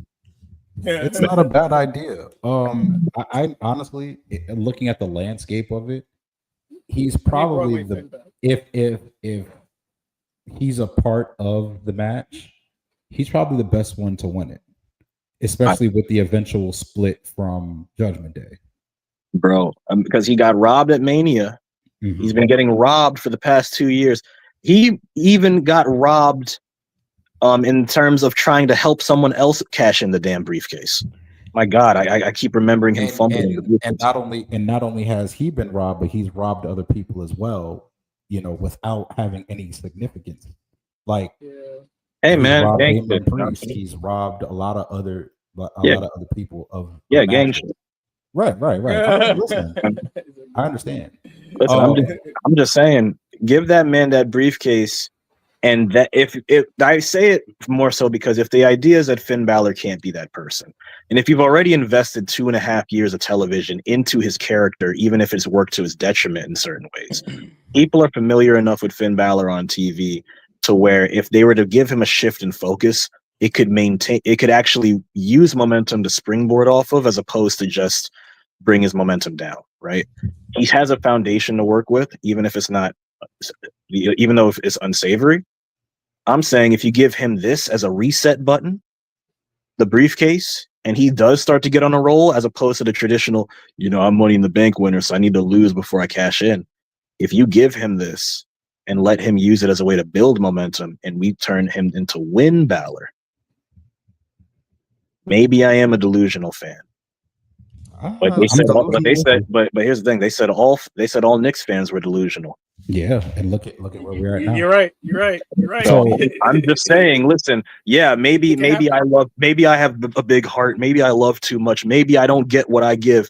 Maybe this business doesn't love me back. I get you now, Dolph Ziggler. But I'm just saying. With a new haircut. I'm just saying the opportunity. Oh, that shit is trash. I was actually mad. Look, I'm sorry. I love Dolph, but I don't want him to go back to 2012 brunette default call looking Dolph. I don't want that. No. Is there quick fire to end it out? Is there anybody else that you want to see? What's good, Kaz? Is there anybody you want to see more of on WWE programming? I already said at the top of the show, you may not like him because Adam Cole did him, but listen, Karrion Kross. Like I got something. I got something for you. Go ahead. And I want Natty more on the show too. All right, do you smell me? You smell me. Give me Aleister Black and Shinsuke in a 2.5 month feud. Whoa, sir. You do know he called them out on Friday. Sir. You do. Hold on. Wait. He called them out on Friday. So, sir, I'm with the shits. What you mean, sir? Sir, this is a Wendy's. This is a. Don't burn down. You know what? I got something for your Wendy's. You know what? How about this? Don't. How about this? I'm not saying I disagree. Listen. No. Listen here, man. Listen here, man. I got your Wendy's. All right. Why are there so many letters in Wednesday? Now, while you figure that out, I'm gonna tell my piece. Okay. Aleister Black and Shinsuke have characters that are adjacent to each other. They look like they're on opposite sides of the same war. Their styles mesh with each other very well. And even though Shinsuke might not get the most out of it because we've seen him in a situation like this before with Cody Rhodes and Seth Rollins, I think that him helping Aleister Black reestablish his footing by emphasizing the strongness of his style, and that goes for both of them, is only going to help Aleister Black in his ascent. It gives Shinsuke something to do. And if it goes over well enough, maybe Shinsuke has something to springboard off of, because I'd rather they do that than have him randomly appear when they remember he's on the roster. So are you asking for a 7-match series between the two? I'm asking for I'm asking for hard-hitting, spooky, dark shit. Oh, yeah. Listen. Yeah. Look, I'm under one condition. Shinsuke has to win. Shinsuke needs to wear his old clothes. I'm getting tired of this missing Jedi with some alien form of pink eye going on right now. I got another person I want to see more of. I said B-Fab and Beechin. I don't know if who's going to be in the women's Money in the Bank match, I would have said Lita Vega if she wasn't currently the champion. Lyra. No, And I'm saying in the match, not winning it. No. I'm talking about winning it. Winning it? I got you. Roxanne. Yeah, I would like to see Roxanne win it. So yeah, I would like to see Roxanne win it. I'd have Roxanne. That's actually a really good pick. Roxanne, considering she's been teetering between shows, her walking around with a briefcase to go after any world championship she wants, she can be a complete bigger asshole than she already is on TV, and just be like, "Hey, guess what I got?" And she could run out and pretend to cash in on somebody and just laugh in her face and then walk off and be like, "I got you anytime I want." Hey, Yo, Tyler, hold on, wait. We talked about utilizing TNA, right? Oh, you about to say what I'm about to say? Wait a minute. Getting too ahead of yourself. Go. So you just brought up the point of Roxanne being a bigger asshole than what she is now. Yeah, she could go out there and come on TNA programming with that briefcase and bring it home, man. That's unheard of. That is unheard of. That would be nice. It's unheard of. It's unheard of. And but here's the next thing. You could have assuming she would be on the Raw roster because Julia's on the SmackDown roster. Yeah. So being that she's on the Raw roster, you could probably have Adam Pearce come out on TNA, like say she doesn't attempt to cash in, and Adam Pearce is like shouting, "No, you can't do this." She's like, "Why not?" It's like, because this is, like they'll do the whole technicality of it. You know what I mean? You said any world title I want. Well, this is what I want. Right. Or and you could have a scenario. Imagine that. I'm sorry. There's a scenario where, remember we had a double title match after Mania, right? Correct. What if we had a scenario where, like, let's say at Evolution, we had a champion versus champion scenario between the women's champion of Raw and the women's champion of SmackDown, and you had Roxanne come in and run down with the briefcase, and now you just imagine them on commentary. Who's she cashing in on? Is she cashing in on both? Can she cash in on both? Now, granted, it doesn't have to happen at Evolution, but it could happen at any point in the future. Let's say they have a brand supremacy type of thing of any kind, or a scenario where the champions are facing each other. Could you imagine Roxanne running and sliding in the ring with the briefcase with two world champions on the ground? It could be the NXT and TNA champion. It could be the women's champion of Raw or SmackDown. Just imagine both belts being technically in the balance. What do you do? Right. And if or the AAA, whoever's the AAA women's champion. That is a potential as well. I'm just saying. I would have did that. I know this is gonna sound a little like, oh, Eric, you're teetering on the WWE racist thing, but I would have done that for Zelita Vega. Because the representation of having Zelita Vega be a bigger deal, still under the WWE umbrella, but being an even bigger deal. I think it's like, hey, it could have been it could have worked like this. It could have been not because she's Hispanic and she's going to be a Hispanic and a Hispanic champion and all that type of shit. It would have been more so of, no, WWE didn't see me as a top star, but I'm going to be a top star here amongst my people. I'm here. You're like, yeah, I'm a disgruntled employee. Instead of me taking my ball and going home, I'm going to win Money in the Bank, but I'm not going to cash in on a WWE champion. I'm not going to cash in on a TNA women's champion. This is where I'm going, and you still have to respect my name and you have to talk about me. That would have been interesting, but yeah, I mean, I would have booked. I wouldn't have booked it personally, only because I get where you're coming from. I mean, to be fair, we also have to keep in mind that it's not just world titles on the line; it's also secondary belts. You could have a scenario where, let's say, Julia does win that U.S. championship, and Roxanne cashes in on her just a spider because Julia dropped her recently as a partner.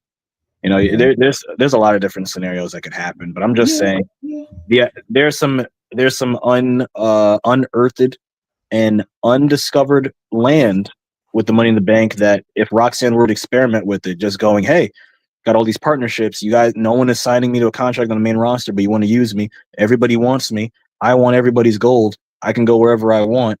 And just going on this world tour of like, hey, I'm going to the jewelry store. I see the TNA title right here. I see the NXT title right here. I see the SmackDown Women's title right here. I see the Raw Women's title right here. AAA, do y'all have, like, she could be like, do y'all have a belt? I want that too. Like, she could just be like, I want any and everything. And it fits her character so much because she's so pompous. And I'm not gonna lie, it would be fitting and full circle if she did that and returned, like, just for a quick appearance. It may not be anything crazy. If she returned to Reality of Wrestling, Booker T's promotion, with the briefcase, you know, basically just being arrogant, like, you know, like, I made it this far doing this, that, and the third, and carrying the title in her hand, that carrying the briefcase in her hand, excuse me, that would be, and then, I mean, we do got Worlds Collide coming up soon anyway, so there is some avenues that can channel through that, you know, as well. Last question. Yeah. Do you guys see any call ups for the for this half? For this half Any of wrestling call-ups? for the year? Yeah. I mean, Kalani Jordan. Kalani Jordan. Okay. Probably her, yeah. I think that's one of the ones people won't think of right away. She can definitely do more in NXT. Don't get me wrong, but I wouldn't be surprised if she did get called up. Okay. I think another one's probably Lash Legend, depending. I would have. Yeah, what's good, Rick? If we didn't get the release, I really thought Lash and Jakara would have been that's what I'm still mad about. Champion. Yeah, they dropped the ball a lot on this year's WrestleMania, and when I guess when metaphor would have been perfect at the end of the year when we revisit these things. I think the two things that we're going to talk about is them not having a match at WrestleMania, and then Roxanne and Bayley not having a match. But that was a missed opportunity. I still beg to differ on that, only because it was eventually going to happen. They were going to get the titles on the main roster, but I still hold that Katana Chance and Kaden Carter should have been on that card, considering the momentum they were getting as well. That's and those are another two. No, but to be honest, like, they were, at least when they were a tag team, Katana Chance and they were a team longer. They were a team longer. They were also pushed to the back longer and should have got the opportunity well before Metaphor did. Metaphor would be the next in the line, in my opinion, but they were at the forefront of that to me. Nah, for sure. Kalani Jordan's one I'd like to see get called up. On the men's side of it, we don't need anybody on the men right now. I would have said Chase U though. I would like to see if Chase U were to be brought up, they would have been feuding with the Alpha Academy immediately. I already feel it. I mean, it works because, like, you know, outside of what it works. It works too well. That's the problem. It's like good. I would have said them, or I think Trick. I would say Trick Williams, I think Trick Williams is going. No. I think Trick Williams is going the way that we've been talking about for the past few minutes here, which is, I think he eventually. I mean, he's threatening Joe Hendry as the TNA, champion. So I mean, it's a possibility. I would have. That's what I need. I'd rather that than putting him into the main. Would I be wrong in saying Ethan Page? No. See, we need an asshole. We need an asshole. You said nobody on the men's just now, Randy. I mean, outside of, like, I'm not calling up Oba just yet. That's outside of the obvious. Like, outside of the obvious, like, how long do you want to keep Ethan there? Is my thing. Like, he's not really. It's not. He benefits more on the main roster, in my opinion. Like, I can see him on SmackDown. I'd want Ethan before Trick on the main roster. No, I don't want Trick. Trick is. No, I don't want Trick on, because, like, I don't want Trick on the main roster yet, and I like what they're doing with him now. If anybody you pick from the men's side, it's definitely Ethan Page. I would give like Miz has this whole thing with him and Carmelo Hayes. I would probably make them a whole faction with Miz as the overseer. Yes. Yeah. Yes. Wait, what faction? Miz, any fact, like hold on. Miz, Ethan Page, and Carmelo Hayes, but Miz is an overseer. Yeah, Miz is the guy. At this point, this is what Miz is doing in his career. Like, he's still getting TV time. He's in the position where like he can do so many things. He can still mix it up in the ring if he wants to, or take a bump or two. But he can guide who's ever underneath him, or sort of like how Seth Rollins is doing with Braun Breaker. But Seth is more active. Miz doesn't have to be active. I'd go that route. Miz is literally coaching his other versions of himself, because you can agree Carmelo has some personality of the Miz, and Ethan Page definitely has a lot of personality like the Miz. By far. And then, like, listen, I know people not gonna like the fact that because we talk shit about makeshift tag teams, but at least that would work. At least until like I don't know if I would have them. I don't know if I would have them as a tag team, but I would have the three of them together. You'd have the three of them together, but outside of like when one of them was eventually ready to break out for a singles titles run, obviously it's gonna be Melo. Like I would have them at least be together. Is it though? We got to have a serious talk about Carmelo Hayes on another episode, because I feel and I'm gonna have a conversation with you, pushing back on things that you said, because I truly believe he has an opportunity to do so. Listen, he's being featured against some really good talent and exceed. I'm not saying that. I'm not saying that he's not being featured, but eventually, and I don't want it microwaved either, but eventually it's like, okay, what are we doing here? And I think that's more so what I'm looking at. It's like, what are we doing here? But that's a different time, different talk. That's pretty much how we would book the summer. I think those are the notable call-ups. We talked about Cody Rhodes. We talked about a possible Braun Breaker. More so, the utilization of AAA and TNA on the main roster outside of NXT. John Cena, The Rock. Is there anything else that you guys want to see before we wrap this up? I want justice for Mysterio. Yeah. I would like to see one final Mysterio match. I want to get hold on. I want to see that too. I want to see the final, like, Ray give up his mask. I mean, that's coming at some point down the road anyway, but I think it would be cool. I don't know about this summer. I have a feeling he's going to be going against Penta. I think Penta's going to be the person to do it. No. And you know what? It should be Dom. No, I'll tell you what. Nah. Here's what I think should happen at Worlds Collide. If I remember correctly, at the Worlds Collide in '92, Rey Mysterio was involved in a multi-person match. It was a tag team match. It must have been a trios match. I think that if you have Rey, Penta, and Phoenix versus Dominic, Carlito, and maybe Finn or JD McDonough, I think that would be a pretty cool sight to see. Team Mysterio, like both Mysterios are team captains, and it's not to say that Rey can't go after the Intercontinental Championship himself. Like, Rey was an awesome Intercontinental Champion when he won it back in 2009. So yeah, so like I think that in his scenario, Rey Mysterio going after Dominic, or them finally kind of meeting again in the middle, would be kind of interesting, because especially in the wake of Dominic getting all these pops and reactions beyond the boos that he was getting for so long, this could be the point in time where, if we're talking about Finn Balor breaking away from the Judgment Day, right? Dominic's story has to have some prominence as well, and he's going to be breaking away. Will he be able to keep Liv? Will Liv eventually turn on him?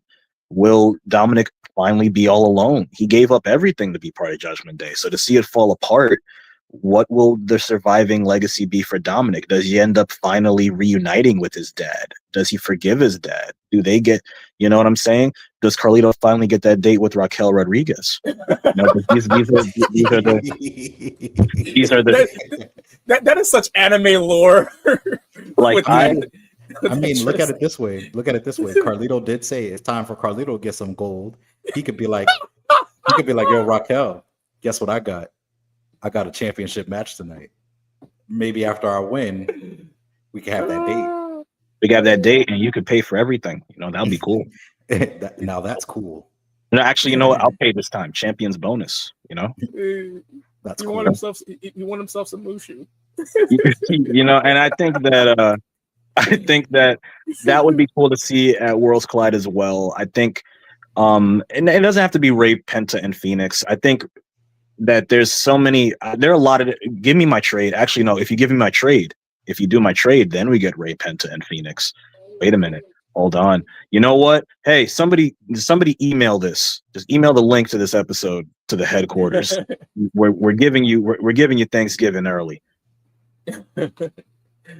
Survivor Series. Survivor Series. You know, I'm not gonna lie to you. Please don't do War Games this year. We need a break. No. We need a break. Yeah, I don't want to see War Games. I want to see something a little more. I want traditional Survivor. I want traditional Survivor Series. I want the Deadly Games tournament. Oh, that works. That works. I want the Deadly Games tournament. That's what I want. I like this traditional Survivor Series, but don't get me wrong. But damn, you want a throwback? You want to embrace Survivor Series whole history? Give me a Survivor Series tournament, please. I want to erase the Roman Reigns one from 2015 so bad. Let me get a chance to fix it. Let me fix it. No, look at me. Look at my Namekian face. Let me fix it. I could fix it. I could fix that. Tips my hat. I can do it. I can do it. My Namekian. Good stuff from the floor. Before we leave, man, we lost a legend this past week. Actually, last week specifically, we lost Sabu last week, who died at the age of 60. He was probably one of the, obviously the ECW original, one of the most, death-defying hardcore wrestlers out there. Passed away. He recently had a match at ECW following WrestleMania week. That was probably the last time I think he had a match. And that was his final match. That was literally his retirement match. That was one of the last public appearances we've seen of him. Right. Yeah. And from what I heard, he passed away from a heart attack. I think he was doing an interview when he passed away because he had a heart attack during that point. What are your thoughts? What are your best memories of Sabu? Before we head on out. First things first. We've had way too many wrestling deaths within proximity of each other to the point where it's like I'm getting sadder and sadder with each memoriam and moratorium. It's hurting me. Roddy did say that wrestlers don't live past 60. I feel bad because I thought the worst wrestling death I was gonna have this year was Osamu Nishimura. Now we've gone to Sabu, and I just sit here and I'm like, all right. It's a shock because of how recently we just saw him. It's a shock in general because Sabu was a literal he was a legend in every sense of the word, but especially in terms of some people didn't even know who he was unless you knew a person back in the day. He was like a hearsay type of person where it was you heard his name like the boogeyman. People didn't believe he existed during a time where you didn't have access to the entire world. During the tape trading era, the period of ECW where he and Taz were having phenomenal matches, where he and RVD were tearing it up in tag matches with Hayabusa and Jinsei Shinzaki. You had this guy who, for all intents and purposes, was the epitome of the word daredevil. Before you had your Jeff Hardys, before you had your Darby Allens, before we took for granted all of these death-defying spots, you had people like Sabu, like Terry Funk, like Mick Foley, making the deathmatch style and the hardcore style of professional wrestling what it was today. He's the reason why Hayabusa became what he became, a legend in Japan. Sabu he is one of the immediate names you think of when you think of ECW, regardless of how you read those letters. He's one of the immediate names you think of the 90s, some of the most prominent wrestlers of the 90s and the 2000s. We saw the clip all over social media of him leg dropping John Cena through the announce table and some of the in WWE. And that might be the most famous clip people know of him outside of the DDT with Rey Mysterio at One Night Stand in a phenomenal sprint of a match that I wish they could have got more time for because that was fun. He was a person who had a huge attention to detail. whether it be throwing himself at more risk by putting himself at more harm. When you watch the Sabu match, you felt a legitimate danger that you don't feel with a lot of other wrestlers. He got you so invested in seeing him do awesome things, but you were also scared for him, some of the things that he would do because of how much he would get hurt, how much he put himself at risk, letting barbed wire sink into his body for the entire match, him jumping from every feet. An innovator in the ring, the triple jump moonsault, the Arabian press, all of his dives. The fact that he was also a really good mat wrestler on top of that, constantly going for leg dives in matches. He, to me, is the epitome of commitment in the business to you, who you are. He, to me, is a real, like a real cowboy of the business, a real dangerous person who honestly gave everything he could to the business whenever he could, no matter what shape he was in. He was in damn near every promotion. He was in AEW not so long ago doing a dive off of the ropes well before the GCW thing happened. TNA, WWE, ECW, WCW, All Japan, AAA. Yeah, New Japan. He, to me, he's inspired everyone from the newer generation to even people of his generation. You don't get Bret Hart flying through the Spanish announce table and starting that trend in WWE without Sabu. You know what I mean? Him jumping off the Raw letters back in the late night, like this. It's not fair that we lose so many of these people so early. And it's not fair that he didn't get as much love before his passing as he is in the wake of his passing. But if there's anybody who's earned the term legend in the professional wrestling business, Sabu is at the top of the list. Without question. Oh shit. What about you, even before we get to your match of the week? I same sentiments. Sabu was not almost. Sabu is, his name is up there with the likes of the legends, like the likes of an Undertaker, the likes of a Sting, a Goldberg almost. They're all larger than life. He sounds like a deity. Right. Yeah. Well, They're larger. There's legends, but then there's legends that are larger than life. There's like, if you see him somewhere, it's almost not real. You're having an outer body experience. He's a folktale. Right. That's like, it's like, oh, that's Sabu. Like, you know what I'm saying? Like if you were standing next to somebody and that doesn't know professional wrestling and they're like, well, who the fuck is that guy? If you had to introduce somebody to pro wrestling and be like, this is why this is as intense as it is. Right. And here's the thing. That's almost, it's like Sandman. Sandman is that for ECW originals, so people who watched ECW.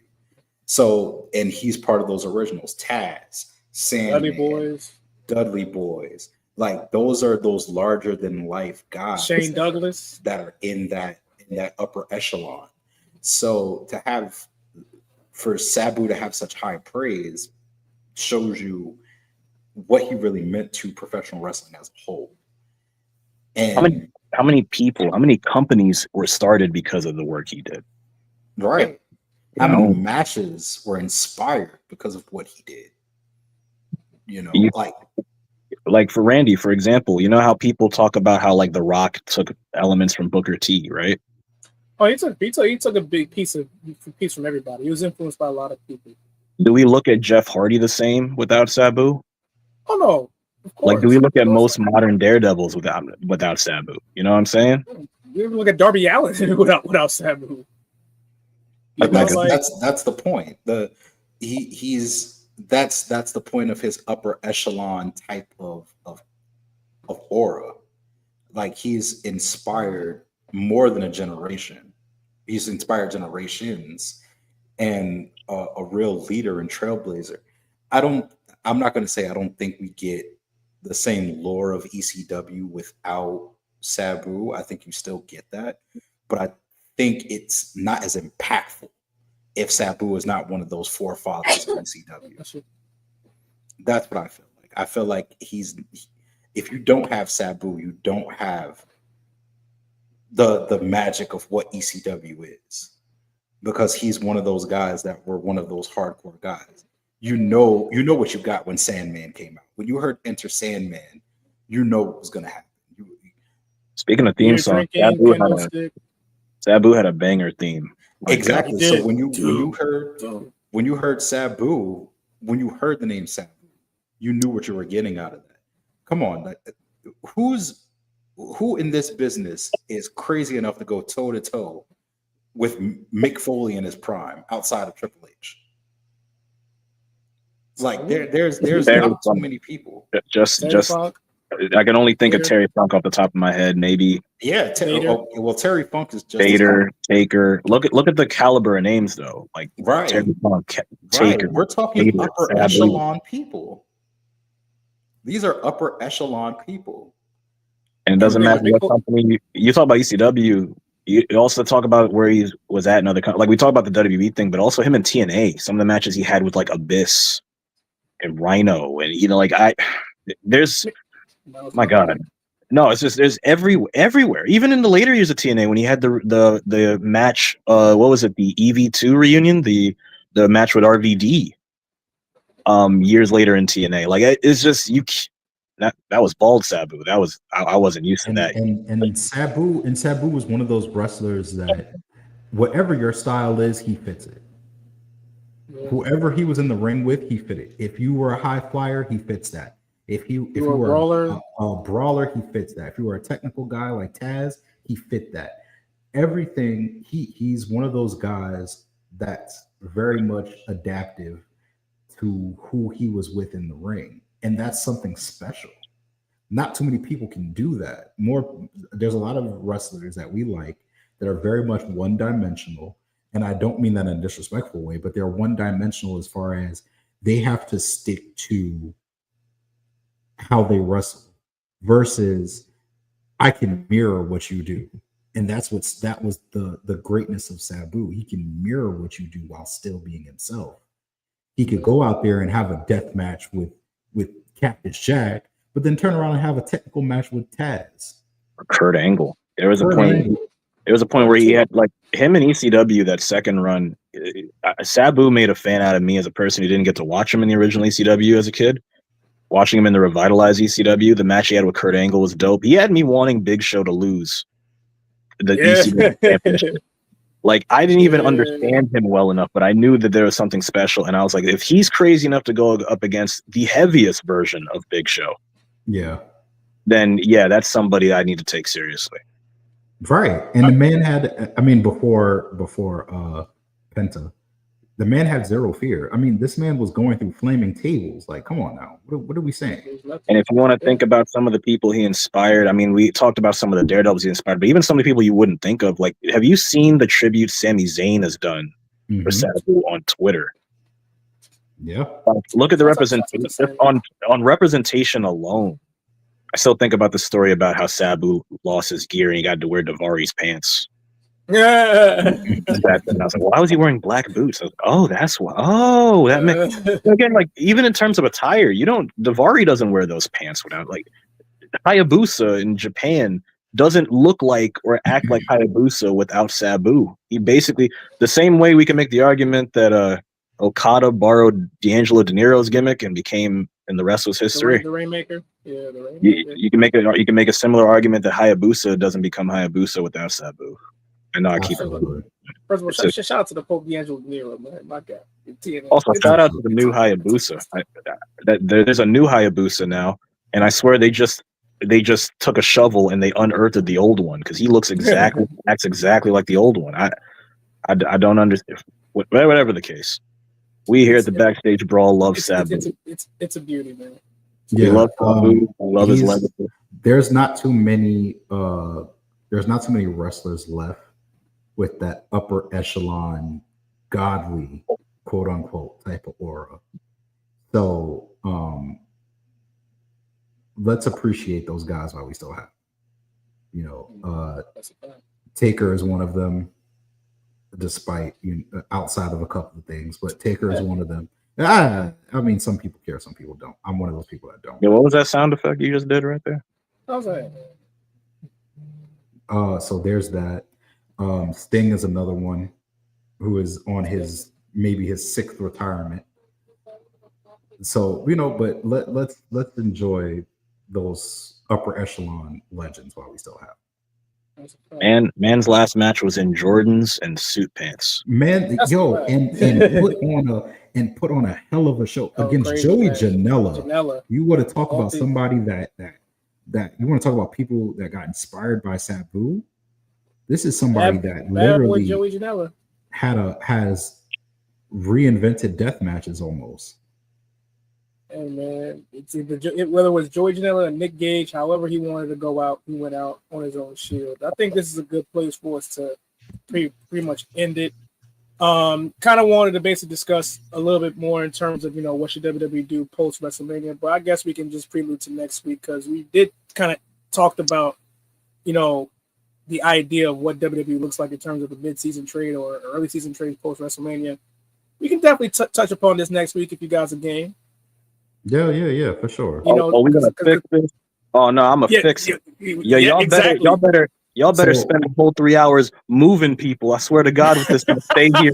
So how about this? So we talking about this next week. Hold on. I got a better idea. How about this? Better idea. Since I thrive with chaos, and I think Randy would like this, just to see me and Tyler go head to head. Tyler can take SmackDown. I'll take Raw. And we write down draft picks. We basically he's Nick all this. I'm sold. I'm sold. And we sit there and we talk about who we would take from whatever brand. And let's expand it. We're not gonna, cripple ourselves and just say Raw and SmackDown. We'll do NXT. Raw, SmackDown. No. Raw, SmackDown, NXT, TNA. Oh. Possibly AAA. Well, I am announced with treasure, but I will not call you Scrap Daddy. I still want to see them fight. Do you accept the challenge? I mean, you're gonna see Orton fight August 1st. But do you accept the challenge, Ty? Why should I? I have Mickey James now. I don't need to fight for anything. I guess that's a yes. That's a yes. So next week on the Brawl Memorial Day weekend, we're gonna do a mock draft. Kid Ty is gonna represent SmackDown, and of course, Grizzly Rhodes, aka Big E, is gonna represent Raw as Scrap Daddy Adam Pearce. As we do the mock draft, the possible mock draft of who goes to Raw and who goes to SmackDown. I promise ours will be better than theirs will. I promise. If they keep with this current format, I'm going to headbutt a brick wall. You better move people. I'm tired of this staying here nonsense. You're not going to waste another 3 hours of my life talking about some Roman Reigns stays on SmackDown. The hell with that. You better move everybody. Bring it back to the 2000s. Have people randomly appear like the Superstar Shakeup. But But I'll be damned if you waste my time, TKO. We're not doing this. We're not doing this year. They're saying move around.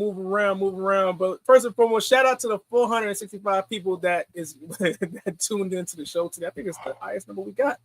Trade champions too.